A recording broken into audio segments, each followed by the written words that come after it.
Hello and welcome to the University of Law. In this video I'm going to be unboxing and reviewing this Doctor Who, The Dream Team. A little play on words because obviously it's about dreams. It has the dream crabs from the 12th Doctor era, but of course Dream Team because we've got the 5th Doctor's very first team of Nyssa, Adric and Tegan. So without further ado, let's get this set open. It's the first 5th Doctor set of the year, and of course it came with a wonderful interlude. Interludes, if you don't know, are... I'm just going to get this cellophane off. Interludes are basically short trips. It's like a audiobook, which is about an hour long. And I'll review that as a part of this package as well. It's not on the disc, which is a shame, but obviously I understand why, because of disc space, etc. But you do get it as a wonderful extra. And do remember, always use the app, because you will get extras like, extra short trips, extra long bonus features, interviews, etc. So it's always worth checking out the app or at least going on your account. So on the cover, obviously, we can kind of see we've got from the first story kind of like the castle and the Scottish coast, and then we've got the dream crabs. Of course, we've got the dream team here in their dream state, and on the back we've got the dream team. The Murphic Murders is story 1 by Tim Foley. That's a 4-parter. Dream Team by Lizzie Hopley is a 2-parter. I went into it really wanting to just listen to the Dream Team because it just sounded so cool. So the Dream Crabs, they're one of those creatures where, like a lot of stuff with Doctor Who, there's a lot of 6th and 7th Doctor stuff where I wasn't at the time massively grabbed when I kind of watched those stories for the first time on DVD. But then when I saw kind of characters and elements of those stories used on Big Finish, I really got sold on them even more. And I felt the same with a lot of the 12th and 11th Doctor stuff. Stuff that maybe I wasn't so sure about when it was first broadcast, I absolutely love. And whenever I hear them doing something with an era like the 12th and 11th Doctor, because there's still eras that are there to be mined by Big Finish. There are times where stuff that maybe didn't quite work on first broadcast for me, they really understand the stuff and take it to the next level. And then you go back and reappreciate the television story. I'm looking forward to them doing the same for the 13th Doctor era in the near future as well. So I was really looking forward to that because the Dream Team, they've done the Crabs before in a classic Doctor's New Monsters set. But obviously I listened to the Steve set in sequence, and the Murphic Murders was excellent. I'll be reviewing both of those in just a moment. If anyone wants to know where these stories are set, from what I can gather, Murphic Murders is literally right between Black Orchid and Earthshock, and there's a little bit of a reflection on where Adric's going, because he's kind of thinking about what he wants to do with his life, and of course we know he's basically got one more story. Whereas the Dream Team, there's still a sonic screwdriver, so I'm guessing that's taking place before Visitation. Unless the stories are back to back, and it's a matter of the 5th Doctor did rebuild it, we just didn't use it on television. So on the spine we've got obviously 5th Doctor with his spectacles. Famously in Time Crash, the 10th Doctor mentioned that he didn't actually need them. He just thought they made him look clever. And this is set 5 of the 5th Doctor in the new Big Finish range. So it's, as always, it's following the 3-disc format. And whereas the recent 6th Doctor set we got a 6-parter, this is a 4-parter and a 2-parter. So let's open it up with the Murphic Murder. So if we take the disc out, we have got the reversible artwork for the 5th Doctor logo. Dream Team. It's even got... Did I usually do that? Maybe I haven't spotted it, but the Dream Team is in that font as well. Maybe they always do it, but I just haven't noticed it. Maybe I'm not looking hard enough. I'll have to go and check that now. And then we've got the booklet, of course. Credits on the back. The cast, I should say. You'll notice that the cast for Dream Team is purely just our 4 leads. And then we've got synopsises, and we've got a picture of the Dream Team themselves recording in the Big Finish. Well, not recording in the Big Finish car park, but having a picture taken in the Big Finish car park. There we are. So let's go to disc. So this is parts 1 and 2.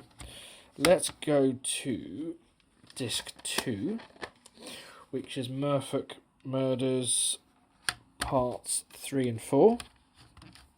So basically, if you enjoyed the 10th Doctor story, The Unicorn and the Wasp. You'll enjoy this. It's an Agatha Christie murder mystery, but it's so rich. The characters are so rich, and it's one of those things where sometimes having too many companions can be can be an issue because you need something for all of them to do.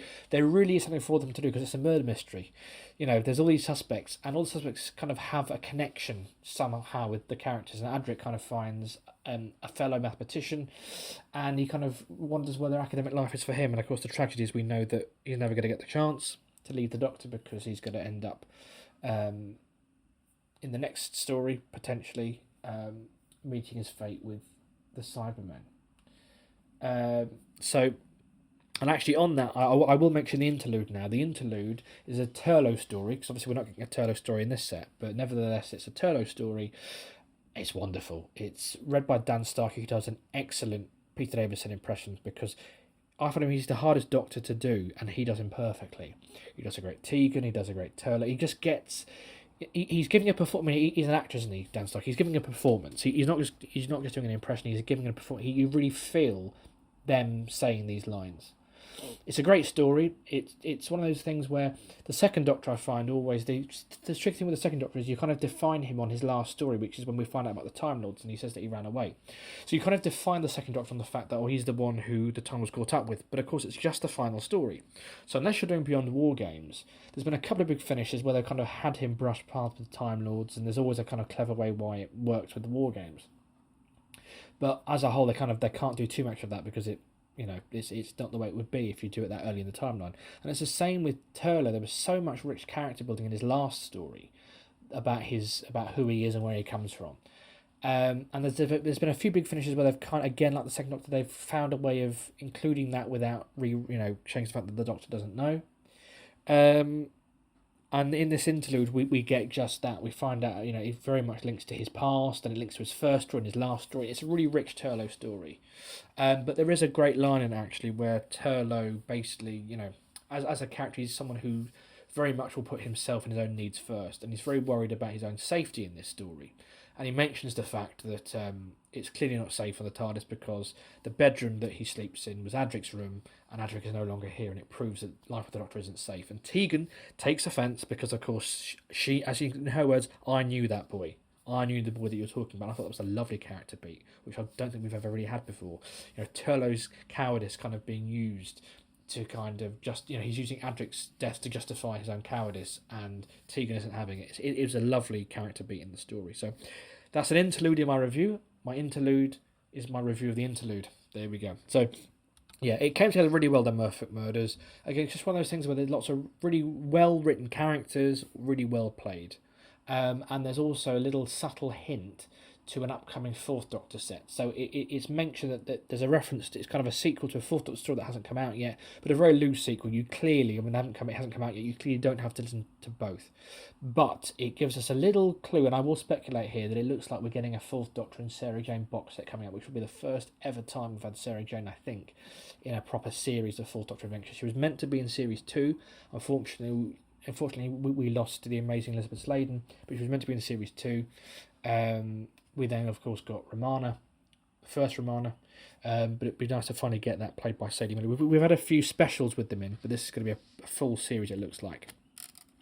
That aside, that's a really good start to the set. It's a 4-parter, and there's so much going on, and I have to say, the twist at the end... Sometimes you hear twists and you think, oh, that's a bit silly, that's a bit far-fetched. But this twist really did work, and it's one you will not see coming. There's no way on earth you'd see the twist coming. However, all the clues were there, and it comes together really nicely, but you would never guess it.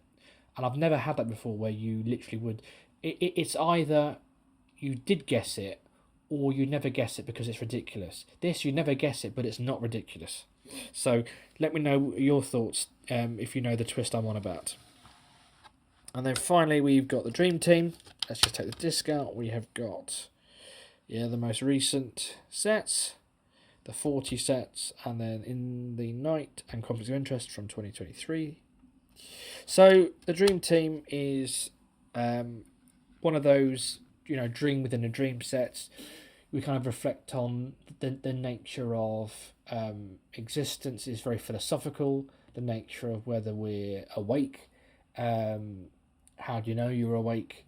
All those little things that you kind of get with the television stories, Dreams Within Dreams. But there's, as always with Big Finish, and Lizzie Hopley's done a wonderful job, it's taken those Moffat creatures, and Moffat creatures often have the most potential here, like the Weeping Angels, to do something different with them.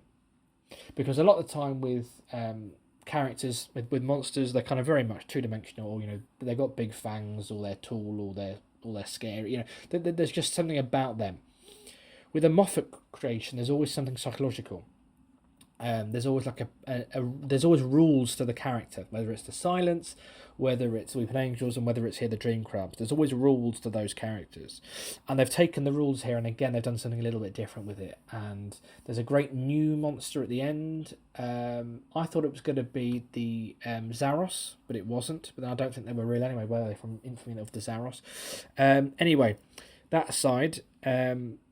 What they do is they take away the stingers, so it's kind of like someone else is using the Dream Crabs. So obviously the Dream Crabs naturally are designed to do a certain thing to survive, but then someone's taken away an element of that and then used it for their own purposes to test them.